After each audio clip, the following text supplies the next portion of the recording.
Call the Enforcement Investigations and Intervention Committee to order. It's October 17th, 2024 at 3:30. We'll go ahead and start by establishing a quorum. Tricia Wynn is here. David Lawler. David Lawler is here. Thank you. Allison Cormack. Allison Cormack present. Thank you. Okay, we've got a quorum, and of course, Lori Melby is here, our executive officer, and Shannon Johnson, Enforcement Division Chief. Is here and in Sacramento. Sacramento, are you able to turn your camera on and have Shannon up and ready?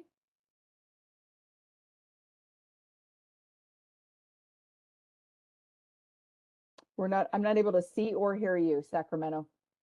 I'm here. Sorry, yeah, we're not on camera yet. It's a little slow, Okay. so. Well, we Here, can hear you, so and thanks very much. Maybe while we're perfect. We've waiting got for the audio camera, and visual. we'll go ahead and take our first item of business, which is approval of review and a vote on whether to approve the previous meeting minutes. I had a chance to read through them and they looked accurate. How about other committee members? Chair Wynn, this is Board Member Cormack. Are we reordering public comment? I'm very sorry. Thank you. I'm working off of two screens. I'm very sorry. Thank you for that. Thank you for that correction. Yes, please. Let's start by going to public comment, item 2.0. Board moderator, would you open us up, please? Okay, just some quick housekeeping here. Good afternoon. This is the BRN moderator. I will be moderating this meeting. To facilitate public comment, we will be utilizing the WebEx question and answer feature. When the committee reaches a point in the agenda at which public comment is appropriate, the question and answer feature will be turned on and members of the public can indicate that they would like to make a comment by inserting the phrase, "I would like to make a comment" in the question box, which is typically in the lower right of your screen. We also do have a physical location in BRN Sacramento, and we will query them for in-person requests as well. I will then call on the individual and unmute their microphone. The individual will have 2 minutes to make their comments. I will not give a warning as your time approaches. I will mute your microphone and will announce that your time has exceeded the time allotted. I will then proceed to the next member of the public who has a comment. Please note that the question and answer feature is being used only as a means for members of the public to represent that they would like to make a verbal comment. When your turn comes, you will be prompted to unmute. If your question can be answered, the committee will respond accordingly. When making your comment, speak about anything you believe is important for the members to know. Remember, committee members cannot address any item not on the agenda. Items not on the agenda at that moment, items that you would like to add to a future meeting, or items that will be discussed later on in the agenda will be discussed at their correct times during the meeting. I will provide a brief reminder of this approach at the start of each public comment item. Finally, when committee members or BRN staff are not speaking, I would like to remind them to mute their microphones. If I detect background noise during the meeting as a result of unmuted microphones, I will mute their microphone automatically. Okay, we will be opening for public comment now. Please refer to the screen share for members of the public to see how they should type in their request for a comment. And just a reminder as we go out to public comment, this is for items that are not on the agenda. I know that we've had some hot topics here in the past, some of them talking about direct patient care and requiring narcotic passing. If you do have comments on that, please hold them to agenda item 7, where we are discussing that board motion that was made in August, and I'm giving an update on that. But any other items that are not on this agenda, you are welcome to share at this point. So you can open it up. Thank you, board moderator. I've activated the question and answer feature. Members of the public can indicate that they would like to make a comment by typing into the question box, "I would like to make a comment." Please remember, you will have 2 minutes to make your comments. I will not give a reminder as your time approaches. I do not want to interrupt you nor cause you to lose your train of thought. I will mute your microphone and inform you that your time has expired, and we'll move on to the next member of the public. I'll pause for a moment for members of the public to type in, "I would like to make a comment." George Olson IV would like to make a comment. 1 second, please.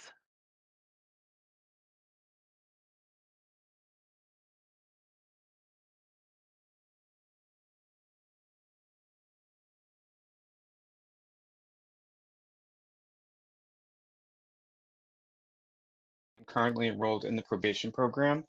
I wanted to follow up on an issue I raised during the last BRN meeting in August regarding international travel for nurses in the probation program. At the meeting, I asked for clarification on whether probation nurses are permitted to travel internationally, particularly in cases of family emergencies such as a death or a significant health issue. The board responded in real time, stating there are no travel restrictions now that we have options for saliva testing. This response can be found in archived YouTube webcast at 14:30:36 of that meeting. And after the meeting, I reached out to my probation monitor for further clarification and the next steps. However, I was told at this time, remote testing is not approved. This response seemed to conflict with what was stated by the board. And to resolve this inconsistency, I emailed a board member who responded during the meeting, hoping to receive additional clarification. Unfortunately, despite sending two follow-up emails since the August meeting, I have not received a response. I'm here today seeking definitive clarification from the board. Are probation nurses allowed to travel internationally or not? If the answer is no, I respectfully ask the committee to reconsider this policy as a future agenda item. Please consider how unnecessarily cruel it is to prohibit nurses in the program from visiting their families, particularly in emergencies. This restriction prevents me from spending precious time with my 8-month-old son, who has not yet met his family in Argentina. If the answer is yes, then there's more significant concern. The individuals managing my case are not providing me with the accurate and consistent information. Moreover, they are not demonstrating the critical thinking necessary to confirm the board's official stance or to seek clarification from a superior when needed. It's essential that I receive the reliable guidance from those overseeing my probation, and without it, I'm left navigating the process in confusion and frustration, which is both unacceptable and unprofessional. I appreciate the board's time and attention to this matter, and I look forward to receiving a clear and actionable guidance for international travel for probation nurses. Thank you. Thank you. Thank you for George, your comment. this is public comment for items not on the agenda, so we will not be able to discuss this at this time. I will follow up with your probation manager to make sure that you get an appropriate response.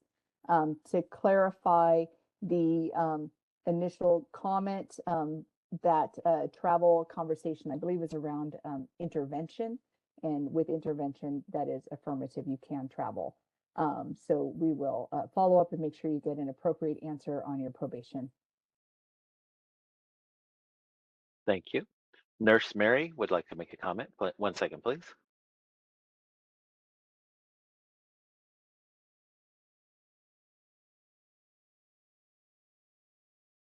Nurse Mary, on your screen, it's a small button that says unmute me. There it is. There you go. Thank you. Oh, goodness gracious, I'm so high tech. Anyway, I believe we're talking about agenda item 7.2. Is that correct?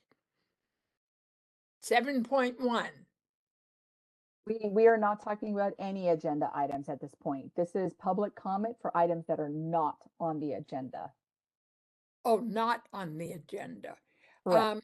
Okay, I would like to make a comment not on the agenda.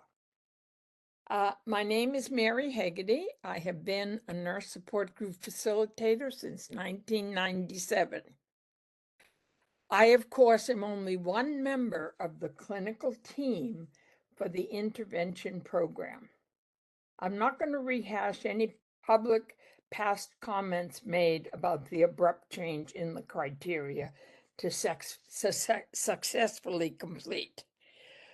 What I want to talk about is, as we talk about nurses, there are people. These are people. And recently, I had lunch with one of my nurses that successfully completed. A nurse who I had had the opportunity over a period of 4 years to see her develop into a healthy, complete nurse that was able to practice safely. What I saw when I had lunch with her was not that nurse. What I saw was a woman who couldn't stop crying, a woman who was devastated by her last year in the program, the intervention program, a woman who was very uncertain about what was the criteria, a woman who explained the sadness of not having information given to the Maximus clinical team about what was going on. Again, what I saw was not the nurse that I knew for 3 years. The only comment I really want to make, please, please, as registered professional nurses, please consider the damage that has been done by arbitrarily changing what the standard meant and requiring nurses to stay in the program for another year or more to complete employment with direct patient care and access to drugs. Please, please look at the problem that was created because it is. Thank you for your comment. Mary, Tamara? we did have to cut you off because it was over 2 minutes, but I just wanted to let you know, the board did motion in August and we did stop the imposition of that. And there is no more requirement for direct patient care or narcotic passing for completion of the program unless there is an additional evidence of a public safety risk. So hopefully that will help to give you a peace of mind that that has been eliminated. Tamara would like to make a comment. 1 second, please.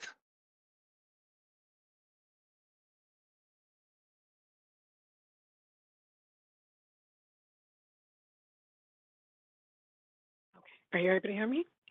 Yes, go ahead.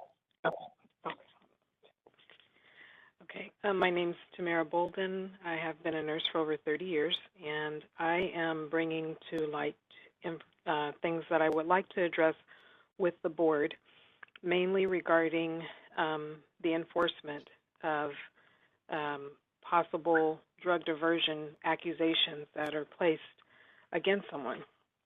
This made I wanted to speak about this because I was unfairly accused of drug diversion, and I suffered for 3 years with this investigation. And luckily, at the end, I was found innocent and everything was dropped. But the whole process made me realize that I wanted to speak up and be an advocate for some kind of change with this system. There was a professional expert witness that was used with the board that was not obviously vetted because she had no idea what kind of discipline I was in and was not a practicing nurse in my discipline, and provided an expert witness report without even having the knowledge of what it is that I did. There is a lack of due process. This whole entire procedure took over 3 years and held me in professional limbo. On top of all of that, once this was all completed in trial, I was able to prove that all of these accusations were false, but what was provided by the hospital and employees was altered documentation. And I was told that I could not seek any kind of legal, I could not sue or do anything against the hospital or individuals that actually altered the documentation to justify their accusation. I feel like protection of people who are not adhering to the process is unfair, and definitely that should not be allowed. You should not be able to protect individuals that are providing information and evidence that has been altered. It's criminal. So on top of that, I'm asking the board to please look into allowing legal recourse for people who were falsely accused, making sure that we look into restructuring this timeline so that we all have due process. Thank you for your comment. Kevin would like to make a comment. 1 second, please.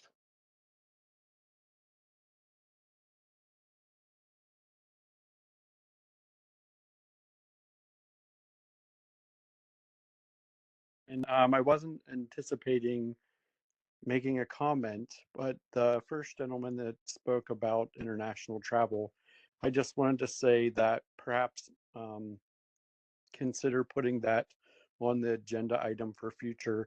I'm in the probation, and I recently, my mother-in-law passed away in Thailand, and it would have been helpful for me and supportive for me and my family if I could have been there. I did ask, and I have a wonderful probation monitor who's very responsive, who's very, you know, keeps me what I need to be doing, but is also treats me with um, kindness and respect. So I really appreciate her, but she wasn't able to really advise me or give me any um, direction on whether or not I could go, and it was the issue of testing. Um, so I guess I'm just speaking now because of the first gentleman that said that it happened, and it happened to me within the last month. And yeah, I just maybe consider putting that for one for a future discussion. Thank you. Thank you for your comment. Lolly would like to make a comment. 1 second, please.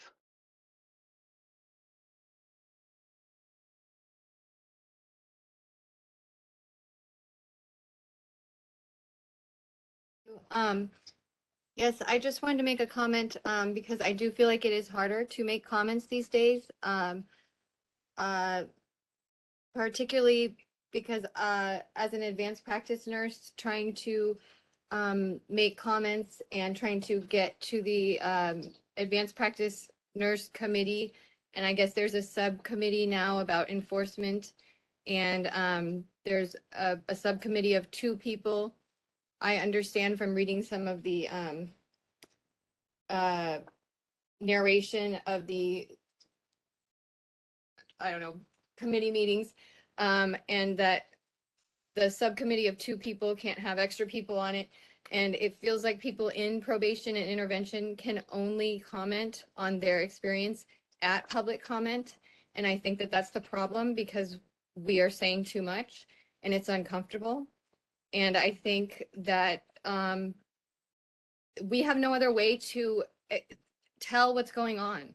And we have no other way to get information about intervention or probation except from the website, and the documents on the website change. And I'm just, they change really quickly. And the documents that I went to go make my decisions about are not there anymore. And yeah, it's just not transparent at all. And I just wonder how this is all going to come out to the real public. Thank you. Thank you for your comment. Julie would like to make a comment. 1 second, please. Hi, thank you. I'm Julie. I'm a participant. I don't want to take up too much of your time. I guess my public comment would be about issues with communication because I want to communicate something now that normally I would have to communicate later. But regarding agenda item 7.0, it was mentioned that this has been removed, and I want to let you know now before we go into our next section that it has not been removed, that there is some verbiage in here that says that the imposition would be removed unless there is additional evidence of patient safety issues. And since that was never well defined, Maximus is saying that if you diverted medication at any point, you will pass narcotics while supervised from them. And so I know that it was supposed to be something that would be more of a case-by-case basis, but as we kind of expected and feared, it's not gone that way. And I know that's what we're going to talk about today, but since, I don't have a chance to bring that up until after we've talked about it, I wanted to just say it before. And thank you so much for this meeting today. Thank you for your comment. Mm. Diane would like to make a comment. 1 second, please.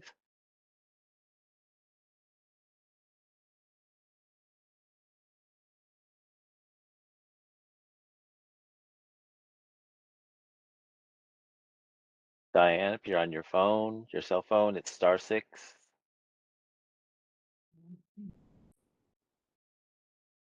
Okay, I'll go ahead. Hi, thank you for this time today to be able to speak and share with you my experience.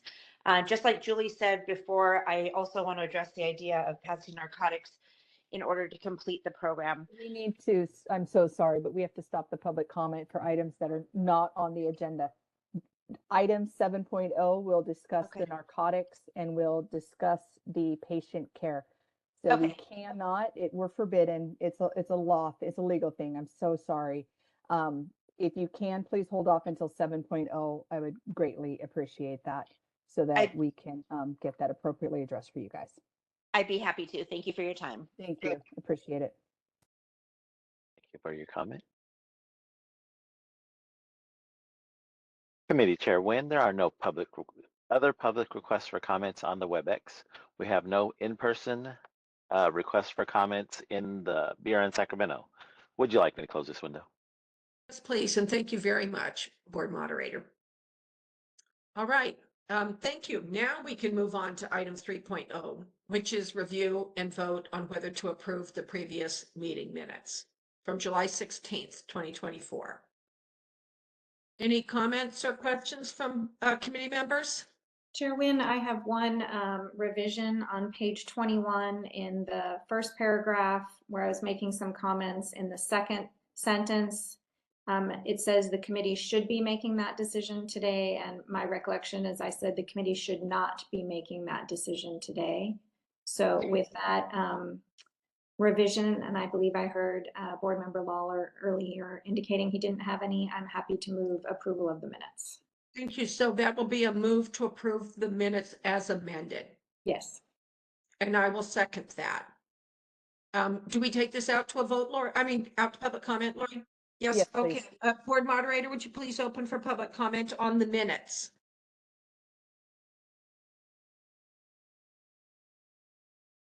And Board Moderator, if you're speaking, we can't hear you. I unmuted myself or muted myself. How do you like that? We will be opening for public comment now. Please refer to the screen share for members of the public to see how they should type in their request for comment. I've activated the question and answer feature. Members of the public can indicate that they would like to make a comment by typing into the question box, I would like to make a comment. Please remember, you will have 2 minutes to make your comments. I will not give reminders as time approaches. I do not want to interrupt you nor cause you to lose your train of thought. I will mute your microphone and inform you that your time has expired, and we'll move on to the next member of the public. I'll pause for a moment for members of the public to type in, I would like to make a comment.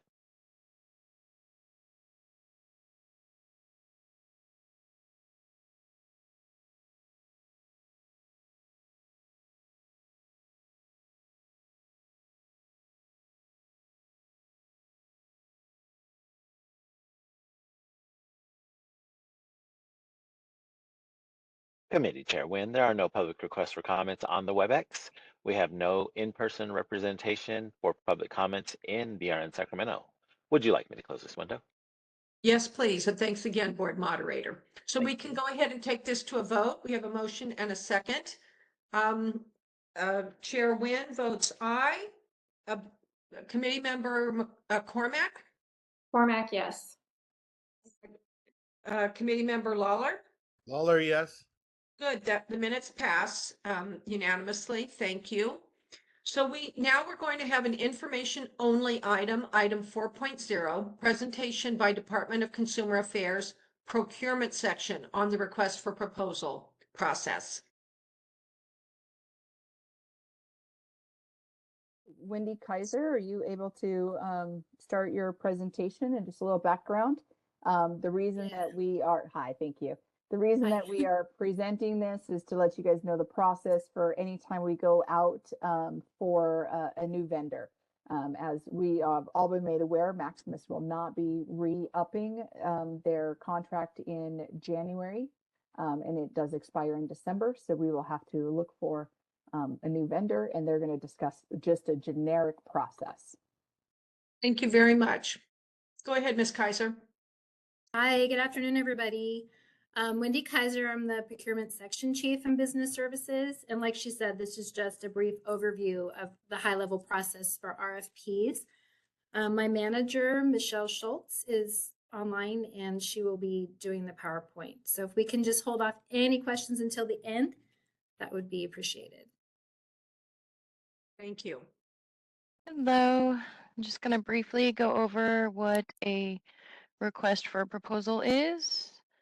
It's basically a solicitation method that we use to ask vendors for a detailed proposal for products or services.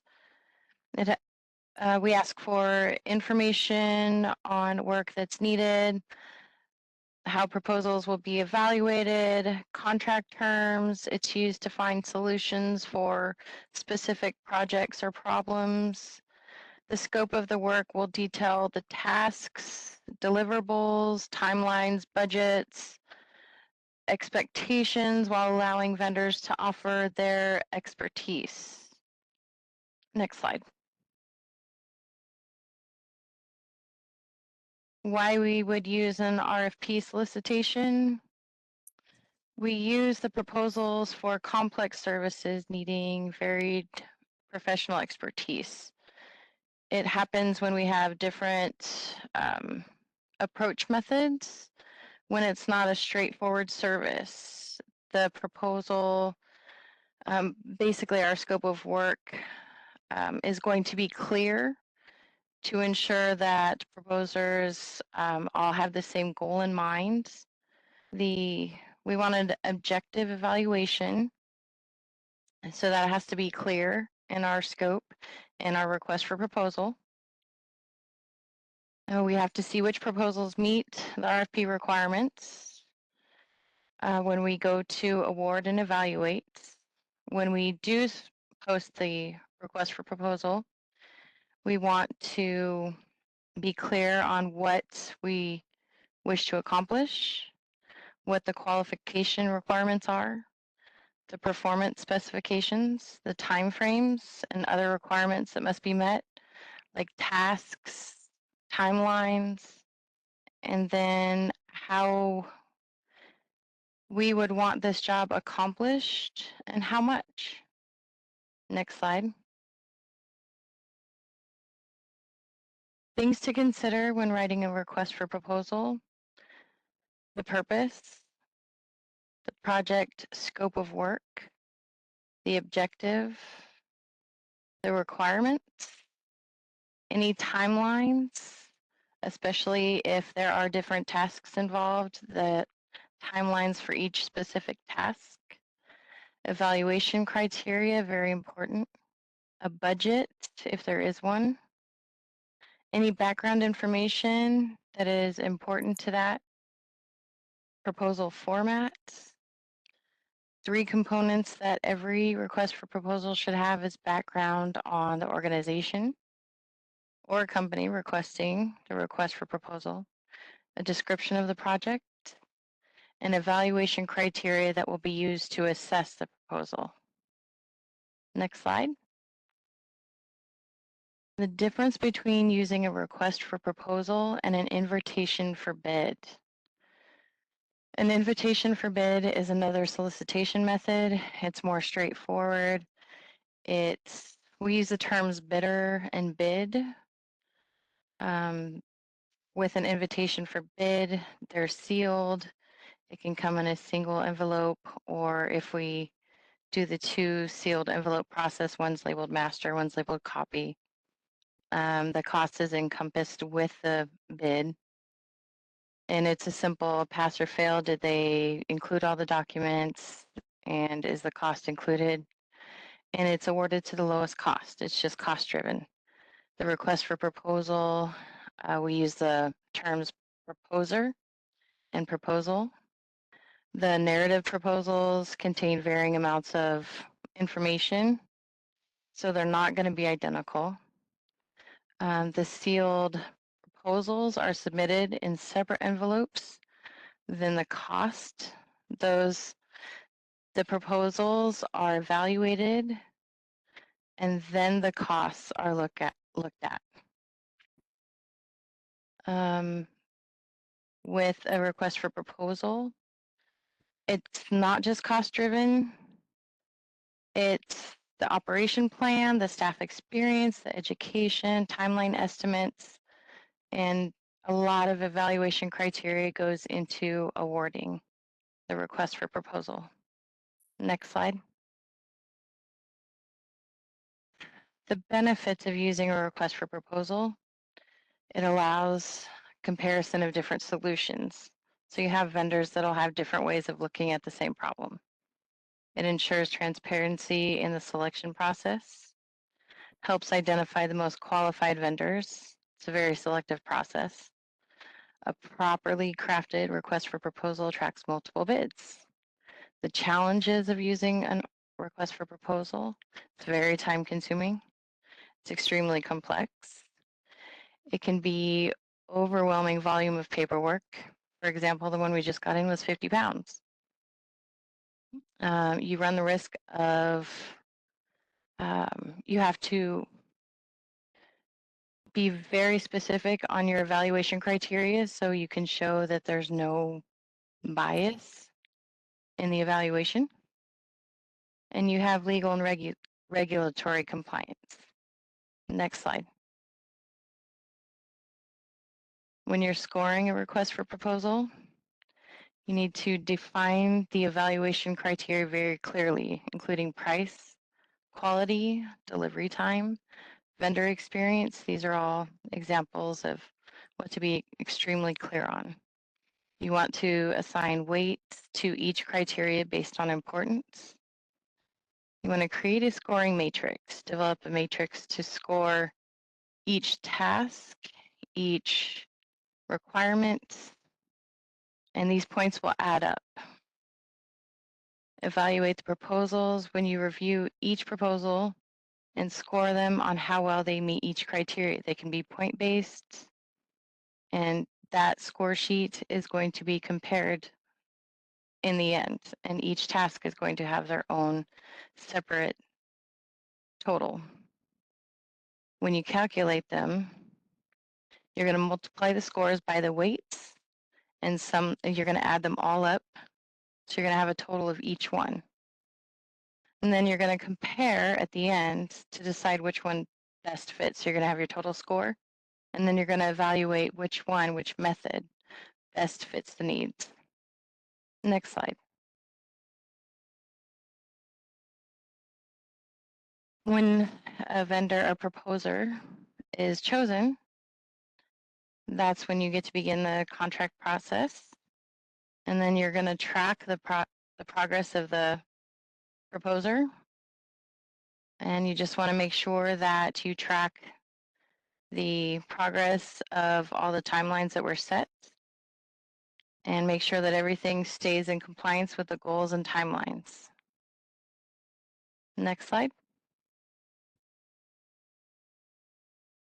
This time we can open it up for questions. Thank you very much for that presentation. I think it was pretty straightforward, so I don't have questions. How about the other committee members? Chair Wynn, this is Board Member Cormack. Please go ahead. Executive Officer Melby, was this just intended to be an overview of the process, or are we discussing how this will happen between now and January? It is just the overview of the process. We cannot discuss how this is going to happen between now and January. That is a confidential process and cannot be shared out. All right, then, and you can tell me if you can't answer this one question. The only question I have is, will the RFP include as a task developing a transition plan and ensuring handoffs? Yes, that is already included, and DCA is working on that. We're working with Maximus, and that is in process already. Thank you. Thank you. Great question. Anything further, Board Member Cormack? Okay, Mr. Lawler, any questions?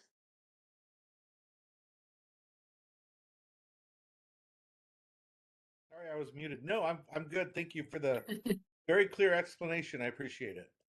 Thanks very much to the two staff from DCA. Thank you. Appreciate it. Thank you. Members, I am going to recommend that we move item 7 up and take that now. Just looking at the time, We have an hour left. I think it'll be easier to put the other two items over in case we run out of time. And so if there is no opposition to that, I'd like to go ahead and reorder the agenda.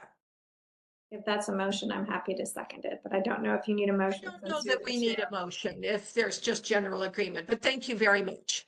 I like that idea. Great. I like that Okay, idea too, but we do need to go to public comment for this item first. we do. So, Okay, thank you give very this one a much. chance, and then Board we'll move to moderator, 7.0. would you please take us to public comment, board moderator? Thank you very much. We will be opening for public comment now. Please refer to the screen share for members of the public to see how they should type in their request for comment.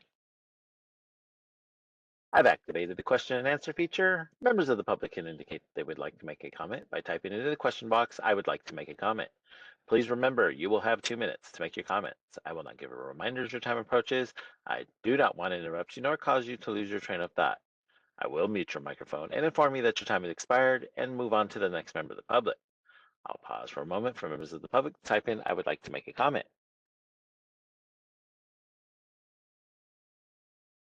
Board moderator, as you are going out to public comment for just discussing on DCA's RFP process, can you please elevate Ginny Matthews for agenda item 7.0 so that if she has anything to add, or Shannon or myself, we can all kind of deliver 7.0 together if need be. Committee Chair Wynn, there are no public requests for comments on the WebEx. We have no public representation for requests for comments in BRN Sacramento. Would you like me to close this window? Yes, thank you very much, board moderator. Okay, so that concludes that item. So now we're going to move to item 7.0, which is an information-only presentation by the executive officer regarding cases in which these requirements were removed or imposed pursuant to the motion of the August 2024 board meeting, in which the board suspended imposition of the direct patient care and the narcotics passing, and the IEC recommendation extends, if an IEC recommendation extends the length of the program beyond 3 years, the executive officer must review and examine the evidence. So Lori, I'm going to turn it over to you. Thank you. Lori, you're muted. Thank you. It's been a long day. Thank you for that. Yes. Just helping to keep me on my toes. Okay, Yes, so yes. thank you for that. Yes, this is just going to be a report out as requested in the board meeting in August when you guys made the motion, is you wanted me to report out any updates after that motion was made to this committee, and then another update at the November board committee, and that is what we are attempting to do here. So as most of you guys are aware, on Thursday, August 22nd, the board made this motion that is on the screen.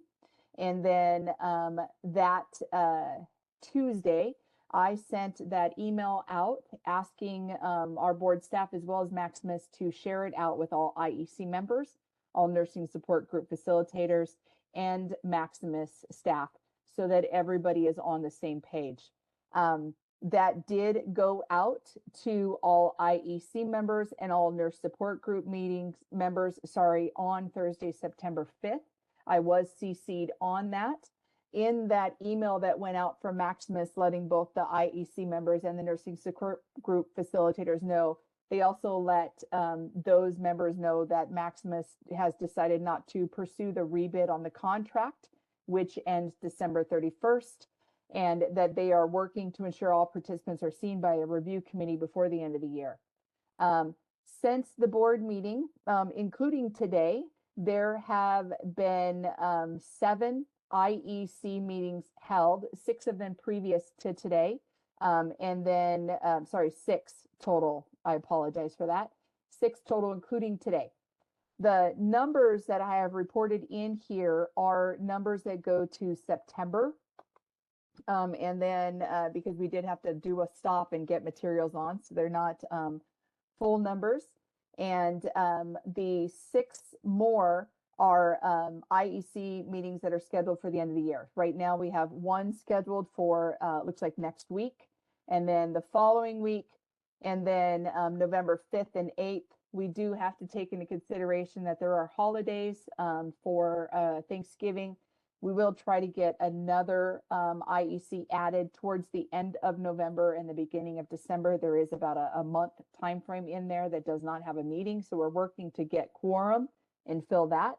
And then we do have an IEC scheduled for the 4th and the 12th of December, so that we do still have many more meetings to get more people reviewed and in the queue to be seen. So since the board approved the motion, there were 15 participants who petitioned for an unrestricted license and 14 were granted. We did ask for,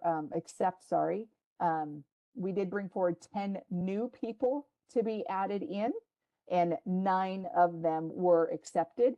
One did not meet criteria, and the IEC chose not to accept that. Now, those are the numbers that we were able to track just for the final meeting in August and the meeting in September. Now, in that, which is not reported out, is the review process. So as part of the board asked that I review any new requests from the committees for adding in direct patient care requirement and for adding in a narcotic passing requirement, and then for any that extend the program. I do need to report back that the IECs do continue to ask for this to be done, and they do continue to want this to be a requirement. So I have had several that have been put forth to me stating that they are requiring these participants to do direct patient care and to pass narcotics in order to successfully complete. When they did make it in front of my a review, I did flip them back to our program manager and ask them to go back into IEC, explaining to them that there was no additional evidence of patient safety and that this is not an ask that's going to be granted, and that they need to reconsider that. They can allow for direct patient care, they can allow for access, but without, as what the board motion said, additional evidence of a patient safety risk, they cannot ask for this. So I have submitted 10 that came to me to go back to IEC for review. So what that means is there were 10 participants who had a request put forward that was not supported with documentation or did not support evidence that this was a additional patient safety issue. And so I'm hoping that when they do go back to IEC, that they reconsider that and that those discrepancies are cleared. Some of them were requests to lengthen the program. I did return some of those to have that looked at because it did again need to meet the criteria of having some evidence to justify that ask. And so those should all go back. As you guys are aware, I cannot change a decision that comes from IEC. I can only ask it to go back to IEC. IEC is the ones that make the recommendation, and the program manager is the one that can accept that recommendation. So what is occurring right now is that it is accepting that they're sending the recommendations, the program manager is reviewing them, they're then sending them to me for an additional review for the ones that meet the criteria, and they have gone back now to the program manager. I did reach out to both Maximus and our staff to let them know that there were 10 that were returned and that we do have to get a review from the committee for that to be done and reviewed.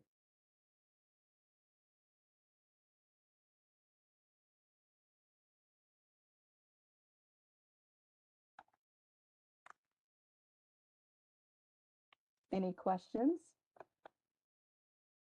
Great, thank you. I don't have any questions. I appreciate very much your willingness to really kind of dive into this and really review every case that's brought. And I know there's a learning curve, so I'm not a particularly patient person by nature, but I know that there's a learning curve and it's going to take some time to kind of change the culture of some of these, but I think we're kind of headed in the right direction. So thank you for your work on this. How about committee members? Questions or comments of Lori's report? Yeah, go ahead, Board Member Cormack. Thank you, Chair Wynn. Ms. Milby, I just want to be sure you used the number 10 twice. So you said 10 were brought forward and 9 were accepted. Was that into the intervention program, or was that the ones that were sent up to you? Two different ones. So there were 10 individuals who asked to be accepted into the intervention program, and 9 were accepted by the IEC.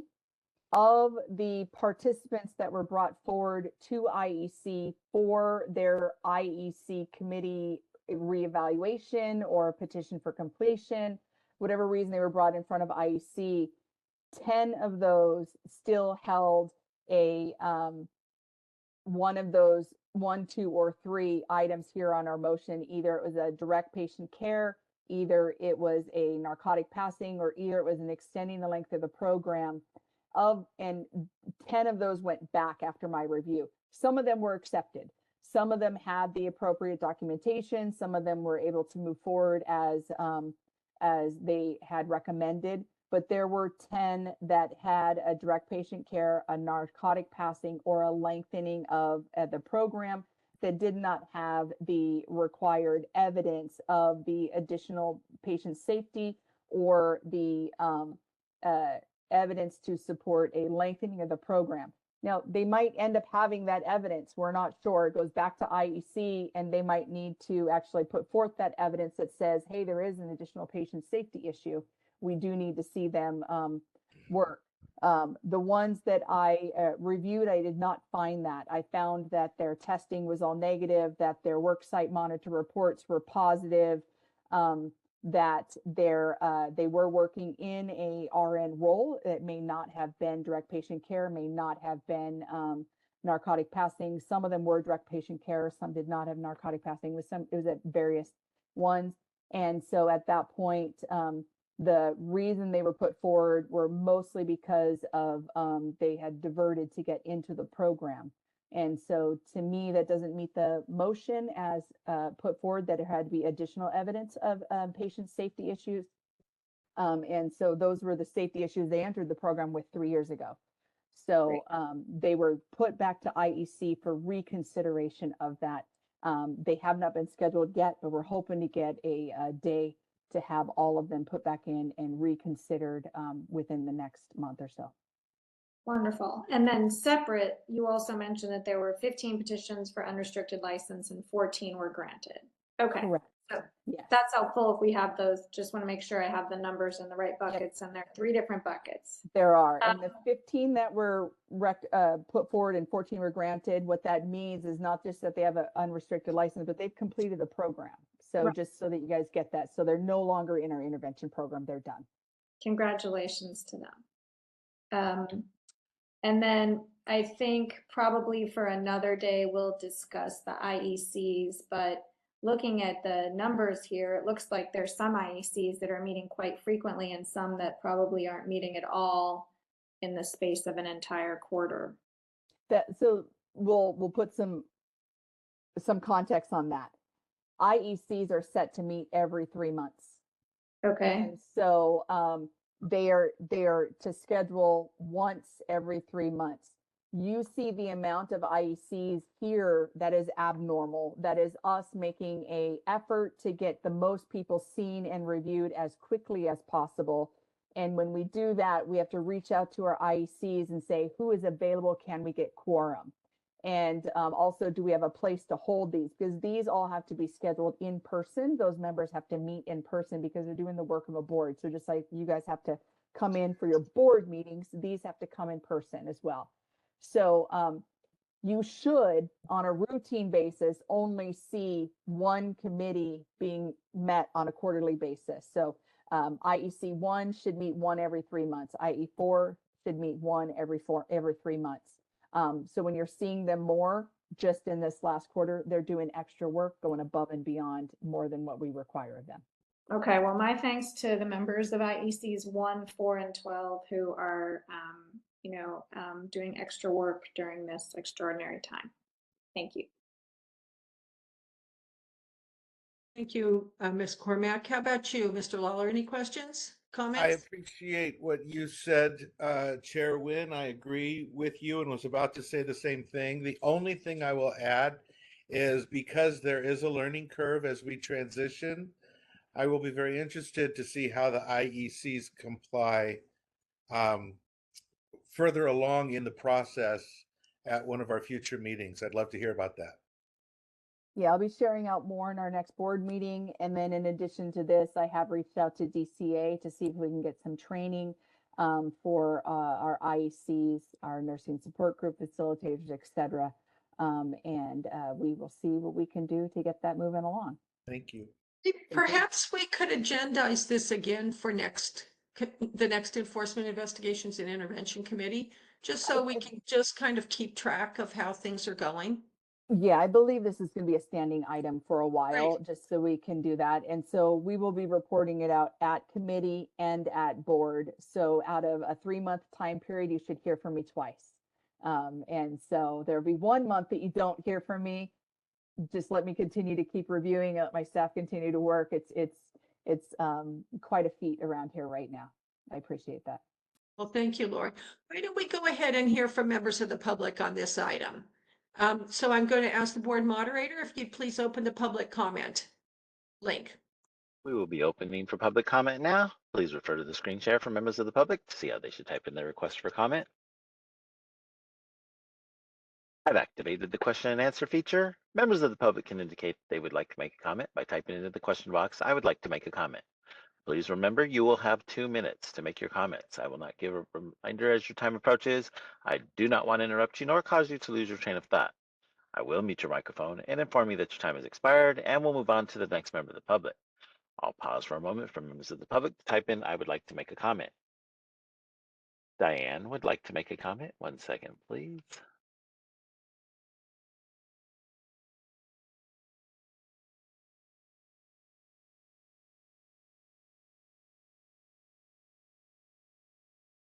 Diane, *6 on your phone. There you go. You again for the second opportunity now to make a comment regarding the narcotic passing prior to completion of the program.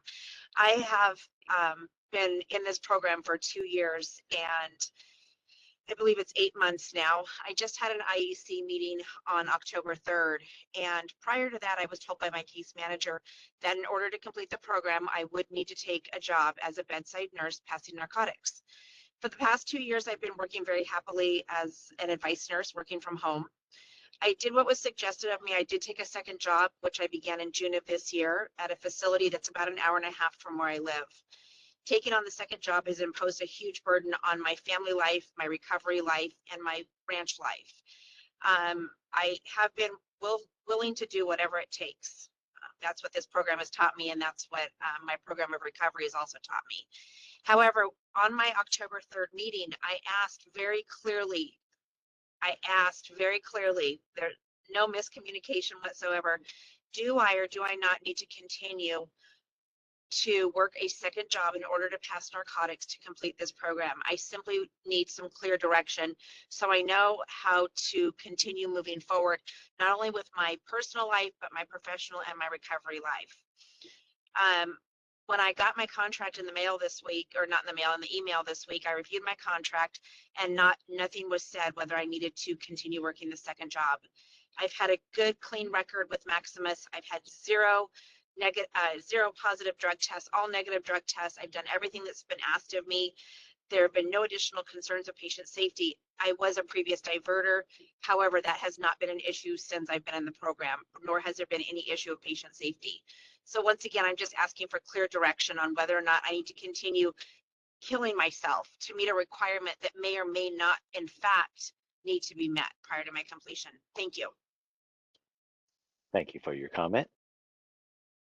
Rita would like to make a comment. 1 second, please.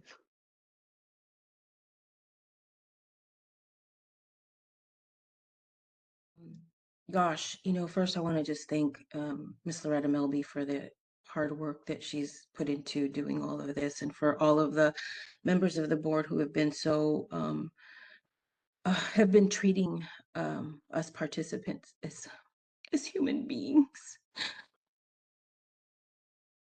I have a friend who's been in this program for a really long time, and she's afraid of speaking up because she's going to be retaliated against or something, and she's fearful that she's still going to continue in this program because there's this. I'm now listening. I don't know if I misunderstood. There's the option of having these cases who are in for 3.5 years or more. There's the option exists that these decks will still have the chance to find evidence against people who have been 100% compliant, and then still be extended. So I'm very nervous for myself. I'm definitely very nervous for my friend who's been incredibly supportive. So this is very nerve-wracking. This has been traumatizing. There's a lot of work that I've had to do as far as healing from things in my childhood. And now I'm adding this to the list of things that I healed from, right? Because despite 100% compliance for many, many people, we're still in this limbo of this, certain people may still not be able to complete. So I know she's afraid because she's not one to speak up for herself, and I have a mouth on me, but she wrote some letters to the members of the board and to Miss Melby, and so she's just kind of attempted to stay quiet so that she doesn't have to endure any more suffering and trauma. And I'm scared for myself too. I don't know. I'm just there. I'm thankful. I'm thankful for all the people that have heard us over these last couple months. So thankful for all of you. I pray for all of you because Thank you for your comment. Charlotte would like to make a comment. 1 second, please.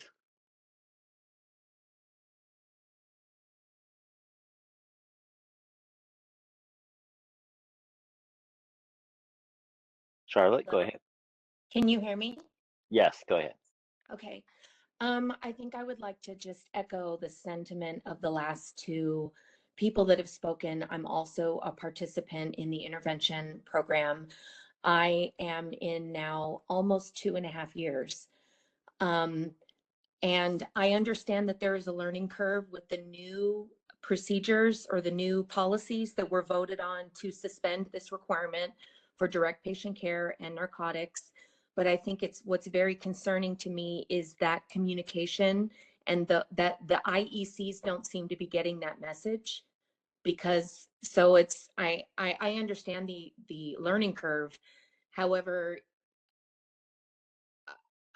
I guess how long is it going to take before the IECs realize if these are not required, that people need to be completing? Obviously, I am not yet at the 3 years. I have a meeting, hopefully, if it is not canceled, scheduled in December. But I'm in the same amount of limbo. I am torn between, I have a job using my nursing license. I teach obstetrics at a university, but I am not doing patient care. I am not passing narcotics, even though I have been given permission to. And so I also am seeking clarification. Do I need to complete this requirement or not? And when I meet with the IEC, if I have not completed this requirement, are they going to follow what the guidelines that the board has set forth with these changes made in August? Or am I going to remain in this limbo state? So I just hope that the communication will be clear and that the IEC committees will be well informed that these requirements no longer need to be met unless, again, as stated, there is a patient safety issue other than being in the intervention program. Thank you. Thank you for your comment. Julie would like to make a comment. 1 second, please. Hi, my name's Julie. I'm a participant in the program. And I want to say thank you, first of all, so much for following up about this very important action item. As you guys know, it's really affecting our lives in so many ways, emotionally, with our career path, et cetera. And so it's really important that we get this nailed down. I do have a few questions. I want to know, what does additional patient safety concerns mean? Like, would Maximus be able to say this person simply diverted and therefore, it sounds like you guys said no, but I feel like that should be well defined, maybe for them, for Maximus.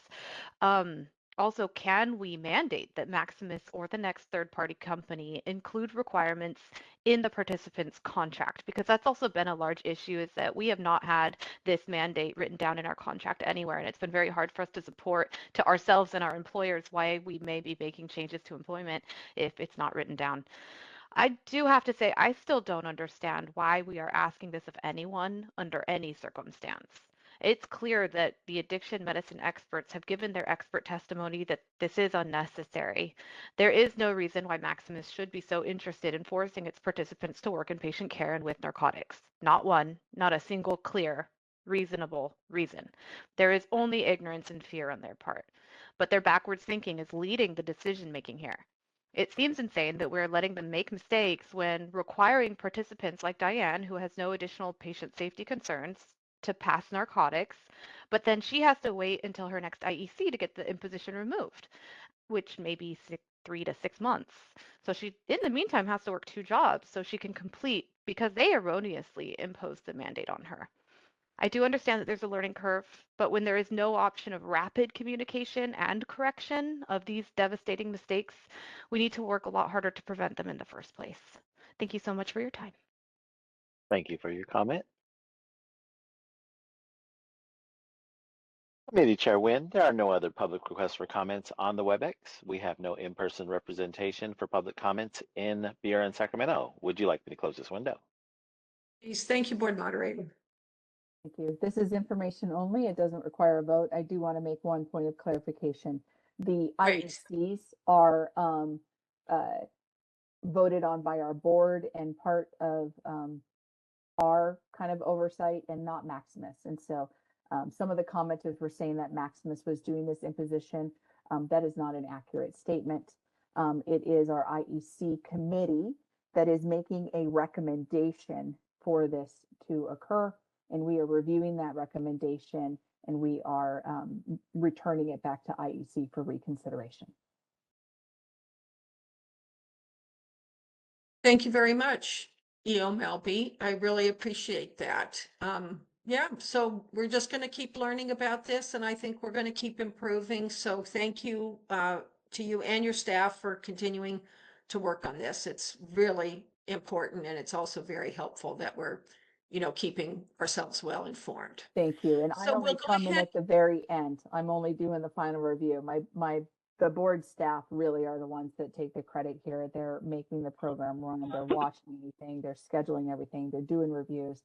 They truly get the credit of doing an amazing job. So they're working with me. Thank you. I Please am pass amazing, on. aren't I?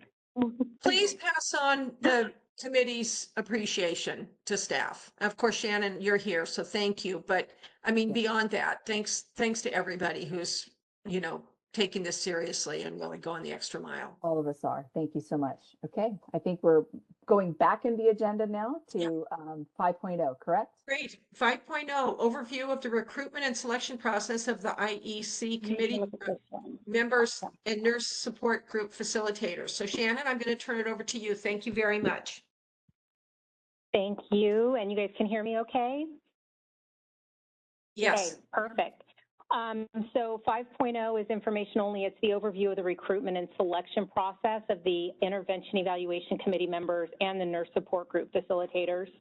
The intervention program, as we all know, it's an alternative to discipline program. And for those nurses whose practice may be impaired by substance use disorder and or mental health illness, the statutory guidelines are found in Division 2, Chapter 6, Article 3.1, Business and Professions Code 2770 to 2770.14. A component of the intervention program is the Intervention Evaluation Committees, IECs. In Business and Professions Code Section 2770.2b, it identifies the composition of the IEC and is as follows. So an IEC is made up of 3 registered nurses who hold an active California license, and they must have demonstrated expertise in the field of chemical dependency or psychiatric nursing. There's 1 physician member, and they must hold an active California license and specializes in the diagnosis and treatment of addictive diseases or mental illness. And then there's 1 public member who is knowledgeable in the field of chemical dependency or mental illness. Recruitment for an IEC member is done by the board, and per the Business and Professions Code 2770.2c, a majority vote of this board is required for an appointment to an IEC.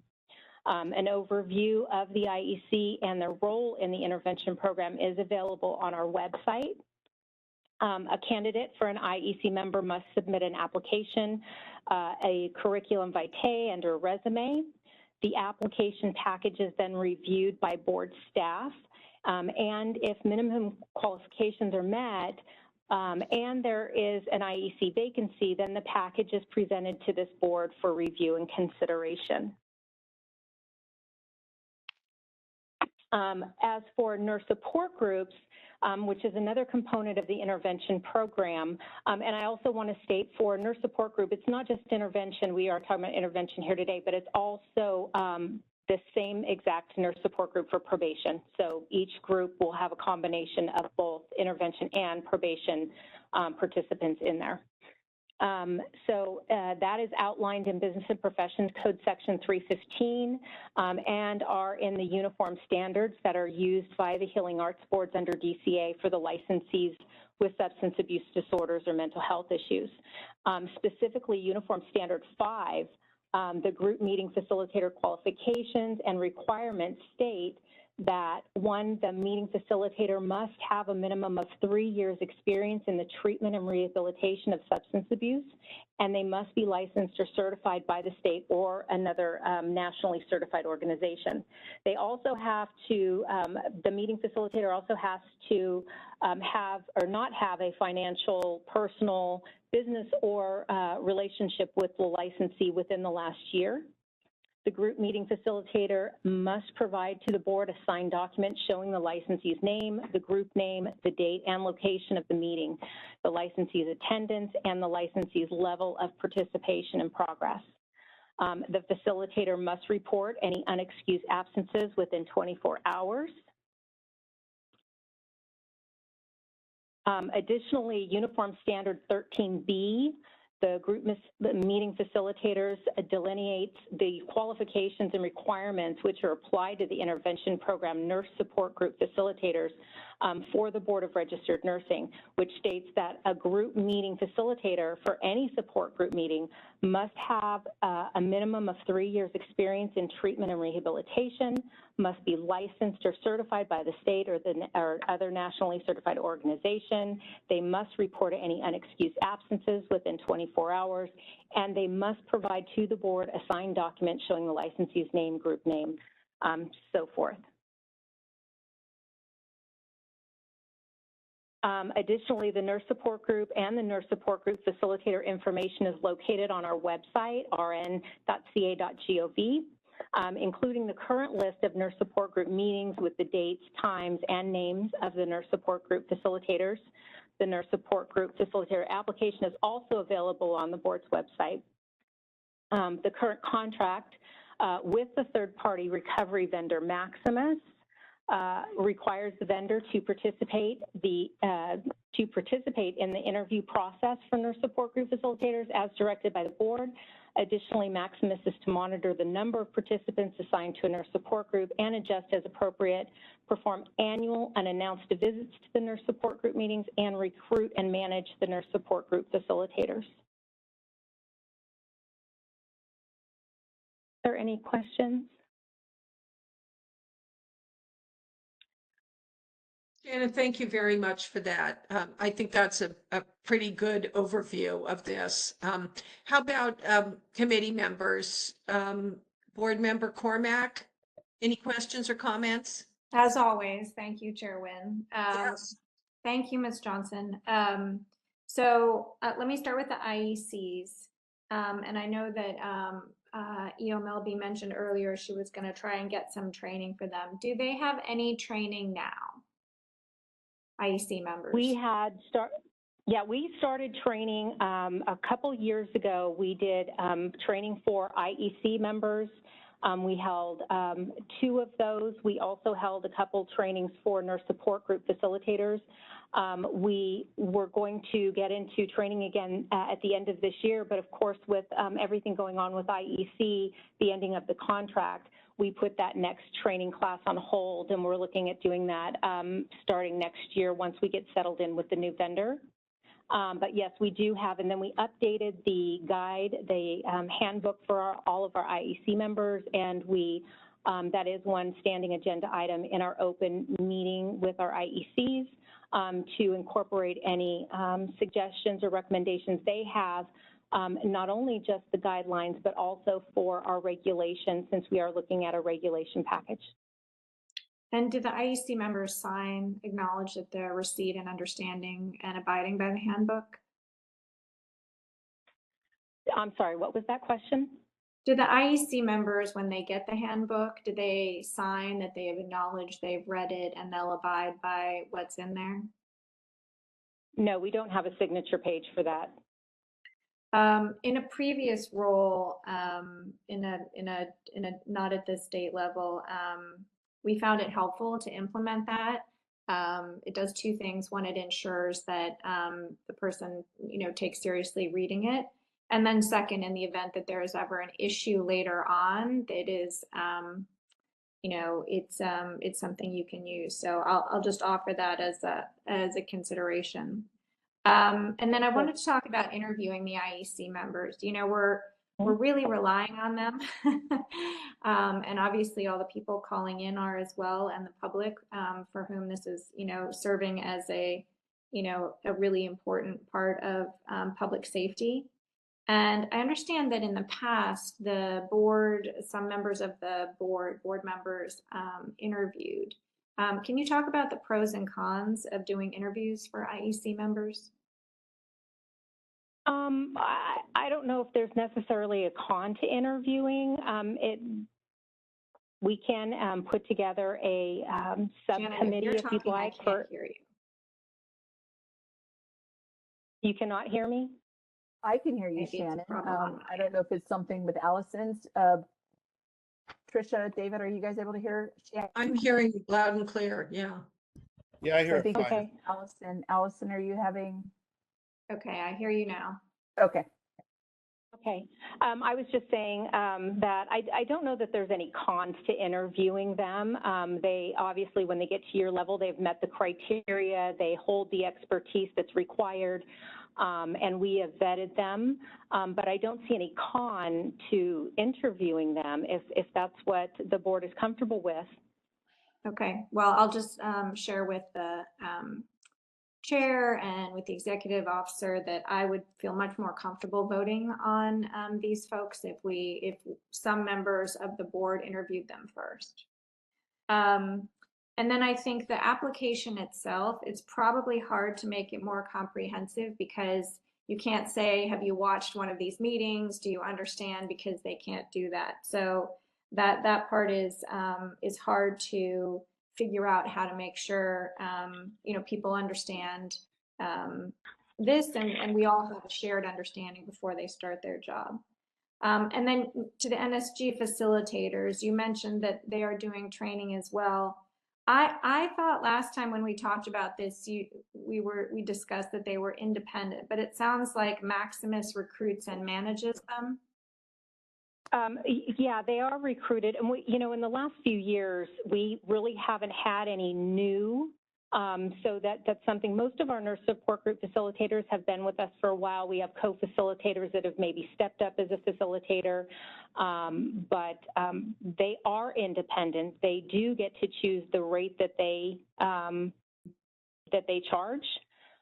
There's nothing in any regulation or statute that defines that for us.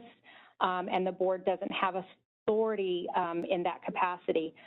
So which is maybe something that this board may want to think about in future regulation packages if you do want to look at a change with nurse support group facilitators. You know, if we are asking nurses to pay a fee to go to a meeting, the board may want to consider having some authority over that.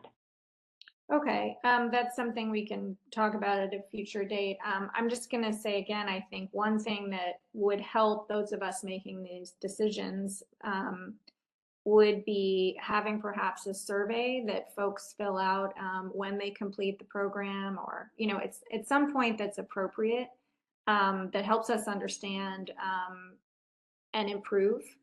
And I, you know, we often hear that the nurse support group is, you know, one of the most important components of nurses' recoveries. And so that would be helpful to know, but it's possible there are improvements as well. So to the extent that we'd be able to, yeah.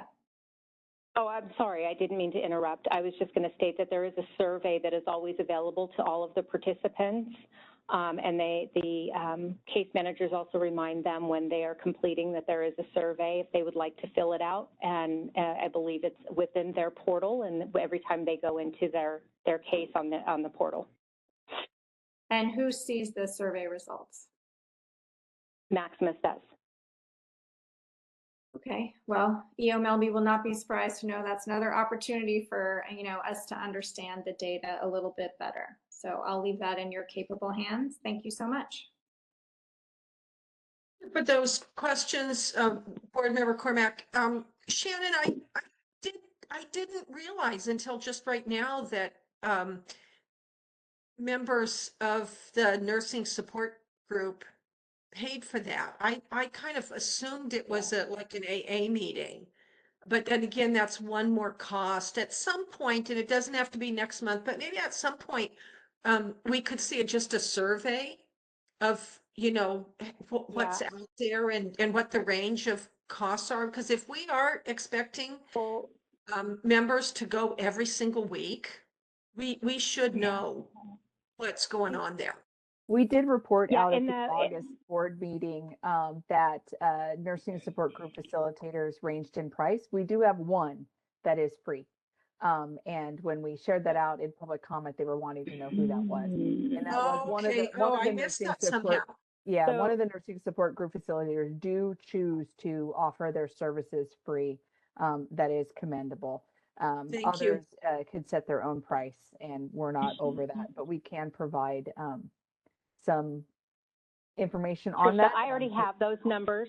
So the range is anywhere from $0 to $80 per person. And so in some of the cases, they could have, I believe it's up to 14 participants. So if you're at $80 a week per participant, it's quite a bit of money.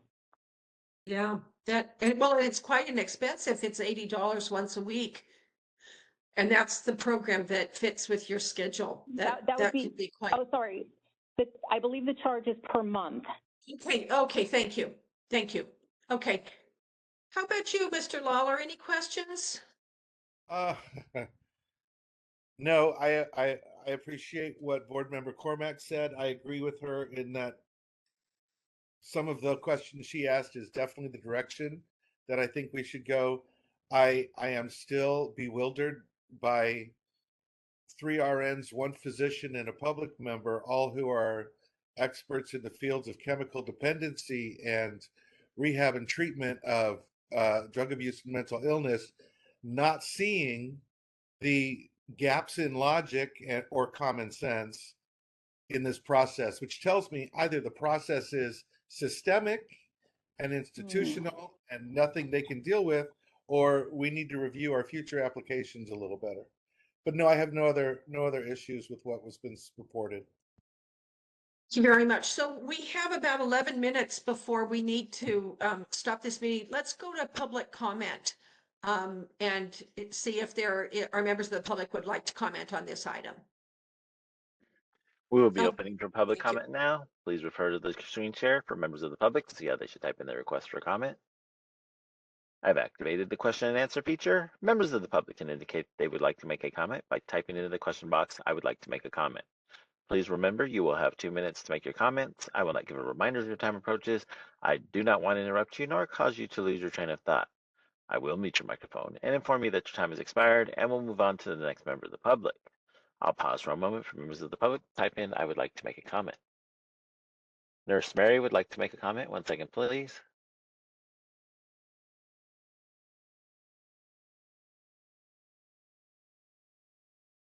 We are pulling up Nurse Mary. Just to let you guys know, we have 10 minutes. We do have a hard stop at 5 o'clock. So we have time to hear about 5 people in public comment before we will have to adjourn the meeting. Okay. I am ready. The comments I would like to make regarding the information that is presented by Ms. Johnson. Number one, I have been involved with the board and am very grateful for many aspects of my own career to the Board of Nursing. Number one, the selection and the process of getting new members for whether it's the nurse support group or whether it's the IECs. These are clinical people. And yet the person in charge of the process is not a clinical person. Years ago, the board would invite the provider, like Maximus, for example, to be a direct part of this process. So that concerns me. The second part that does concern me is, again, the education of the IEC members is done by a non-clinical person. And I don't think that creates an environment where the members of the new members of the IEC committee are in fact being educated properly. So thank you for listening to my comment. And it's been a long day for all of us, hasn't it? Thank you for your comment. Charlotte would like to make a comment. 1 second, please.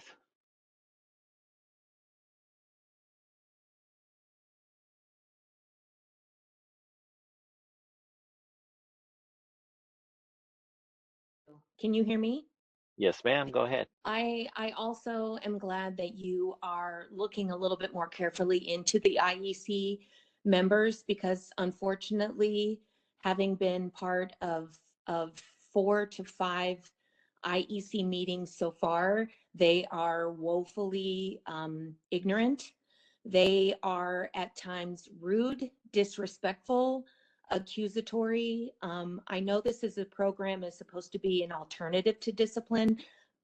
It does not feel that way. It feels incredibly like being interrogated as a witness in a murder trial at times. So yeah, it would be nice to know who is training these individuals. And again, a lot of them with no clinical background. They seem to have very little understanding as to what has even brought the members to be here. The other thing that I'm glad to hear is being considered is the cost. I know so many people who chose probation instead of going into the intervention program because they could not afford to be off work.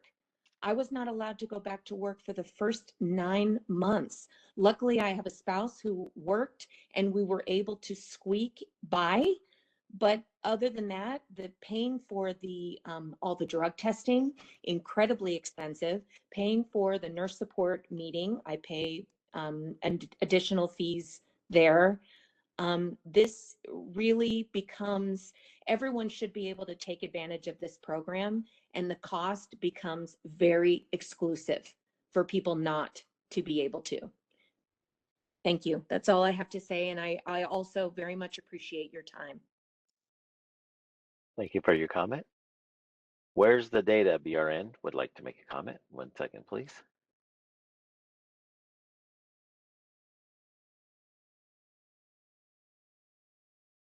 Thank you, and I really appreciate the board members. I really appreciate this committee and your time. Thank you very much. Concerning the nursing support group, thank you. This is the most important and recovery-oriented part of enforcement and intervention. And I just wanted to share my experience with this when I did call to try to get to be part of a nursing support group when I started probation. I did cry when I was on the phone trying to, get involved in the first meeting. And that's because this is so important to me, being a nurse. And I'm sorry I cried, but the nursing support group leader did say, maybe I'm not the leader for you. I'm not good with the criers. And let me give you a name of another leader. And I do appreciate that she told me that, because maybe we're not a good fit. And I am a crier, straight up. But that's because this is so important to me. And I'm going to do whatever I can to complete everything I need to. But I'm glad I was moved to the other group. And I love my nursing support leader. But this is a little bit of discrimination too. Because, I'm on disability. I'm not well. Like, there needs to be a little heart in these things. That did not help my situation. So I just want to thank you all for hearing us out, and this is hard. So thank you. Thank you for your comment. Committee Chair Nguyen, there are no other public requests for comments on the WebEx. We have no public requests for comments in person in BRN Sacramento. Would you like me to close this window? Yes, I would. Thanks, Board Moderator, and thanks for your help all day today. Been a long day. Chair Tricia, That when concludes this item. We do have one item remaining, Lori, and no time to take it up. Exactly. I don't know whether we should turn it over to the next committee meeting or turn it over to the next board meeting, and I'm going to let you decide. I was just actually going to ask you that. It is just statistical data. It is out. It's on our web. People can review, and we will present this at the board meeting as well, which is in a month. Yeah. So I don't think that we need to do another committee meeting in between. I think we can, the data is out. We'll update this data and bring it to you guys fresh at the November board meeting, if that's something that you guys agree to. Yes, thank you very much. And thank you, guys. Lori and staff, for your help today. It's been a long day. It is 4:57, and we are going to adjourn.